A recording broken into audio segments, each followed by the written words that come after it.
మీరు విద్యాశాఖ మంత్రిగా ఉండి షేర్లింగంపల్లి గౌల్దొడ్డి అనుకుంటా స్కూల్కు సాక్షాత్తు కేసీఆర్ గారి మనమడు హిమాన్స్ను మీరు తోలుకొని పోతే ఆయన ముక్కు మూసుకొని ఏమన్నాడో మీరు అది గుర్తుపెట్టుకోండి. అది సరిపోతుంది. ఈరోజు గురుకులాలను గ్లోరిఫై చేసి చెప్తున్నారు. దానికి పునాది వేసింది కాంగ్రెస్ ప్రభుత్వం ఆనాడు. ఇవాళ మీరు విద్యార్థుల సంఖ్యకు అనుగుణంగా స్కూళ్ళని పెంచారు తప్ప ఇన్ఫ్రాస్ట్రక్చర్ ఇవ్వలేదు, అకామిడేషన్ ఇవ్వలేదు. అద్దె భవనాలలో ప్రతి నెల 3 లక్షలు ఇప్పటికి కూడా కట్టుకోవాల్సినటువంటి పరిస్థితి. ఇవన్నిటిని పరిష్కరించడం కోసం ఇవాళ ఇంటిగ్రేటెడ్ స్కూల్స్ను కూడా తీసుకొస్తుంటే పదే పదే మీరు ఇది చేయలేదు, మీరు 10 ఏళ్ళు చేయలేదు, మేము 10-12 నెలలల్లా సర్దుకొని ఒక్కొక్కటి చేస్తున్నాం ఆర్థిక ఇబ్బందులల్లా.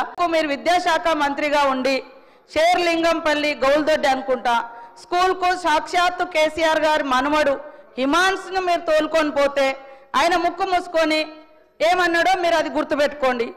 అది సరిపోతుంది. ఈరోజు గురుకులాలను గ్లోరిఫై చేసి చెప్తున్నారు. దానికి పునాది వేసింది కాంగ్రెస్ ప్రభుత్వం ఆనాడు. ఇవాళ మీరు విద్యార్థుల సంఖ్యకు అనుగుణంగా స్కూళ్ళని పెంచారు తప్ప ఇన్ఫ్రాస్ట్రక్చర్ ఇవ్వలేదు, అకామిడేషన్ ఇవ్వలేదు. అద్దె భవనాలలో ప్రతి నెల 3 లక్షలు ఇప్పటికి కూడా కట్టుకోవాల్సినటువంటి పరిస్థితి.